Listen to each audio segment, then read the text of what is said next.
Missile Command for the Atari 2600. It's a classic game. I remember it as being a lot of fun. There's some great artwork on there.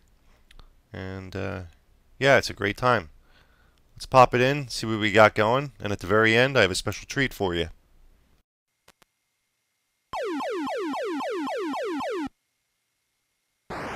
I remember distinctly in the early 80s being up late at night and fearful that we would be attacked here in the US by the Russians, and the attack would come in the form of ICBMs, or intercontinental ballistic missiles, with nuclear warheads. And this game did not help dissuade those fears.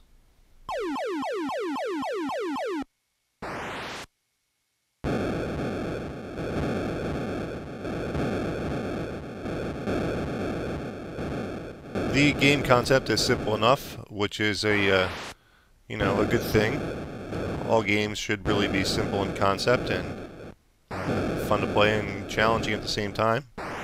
You are the cursor, the flashing cursor there, which is kind of a reticle that you control with the Atari joystick. And those 6 lumps, 3 on either side, are cities. And you are their protector from these incoming missiles. And you move your cursor around and try to estimate the missile's trajectory.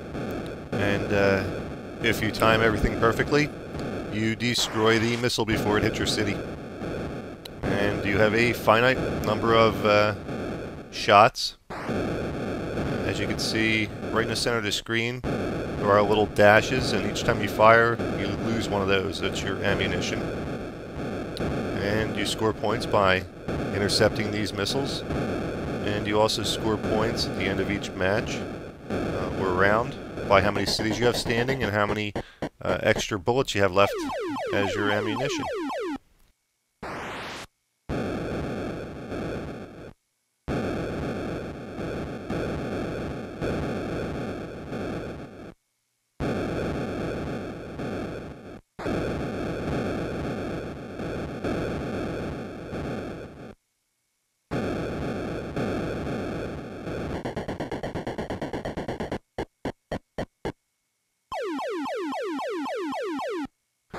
With each round, it gets progressively faster, which makes it a challenge. You're allowed to fire 2 shots at a time. 2 shots are allowed to be on the screen at one time, which is kind of unique for Atari. Atari was known for having a standard kind of rule of thumb that you could only fire once. You know, your shot could only be on the screen at once at a time, and that was due to limitations of the hardware. But they managed to figure out how to do 2 at once on Missile Command, which made the game play a little bit better.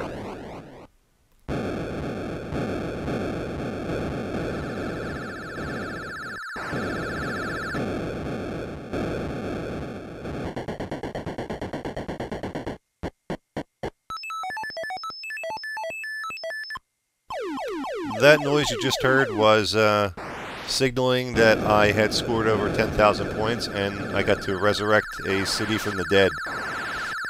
And now you'll see it gets a little more challenging on the later rounds. They also throw these little dots without the contrail trajectory lines behind them. And they're basically the same thing as missiles, but they don't have a trajectory line, so they're harder to get a gauge on to estimate where they're going to be. They call them smart bombs, actually, or something along those lines. But they're basically the missiles without the trajectory lines.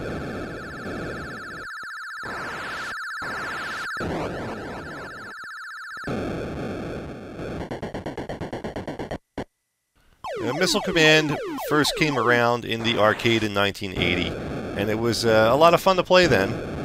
It had a lot of competition at the time, and you played this in the arcade with a trackball instead of a joystick, which is nice. It's a lot of fun to play. If you get a chance to play it with the trackball, give it a try. It's definitely fun. The Atari 2600 version, not a bad port at all for an Atari. It played very well, and it was pretty darn close to the arcade, minus the trackball, and a few other subtle differences, like the smart bombs in the arcade. If you didn't hit them precisely dead on with your cursor shot thing, they would go around your missile thing. So they were pretty hard to hit in the arcade, but they're not that hard in the Atari version. And that's about it. And now, for your special treat that I have for you. Missile Command was equipped with an Easter egg. And I will show you the Easter egg. When you turn on Missile Command on the Atari 2600, you have a select screen, and you select to mode 13, which is just one of the other harder modes they have. And you have to fire off all your rounds without scoring a single point. And if you manage to fire off all your rounds and lose all your ammunition without scoring any points on mode 13, and you take a look at the right-hand corner of the screen where your right-hand city is, something happens. You get to see the initials of the game maker there, RF. That is the game maker's initials, because Atari was a real motherfucker, and they wouldn't even let the people that made the games take credit for it.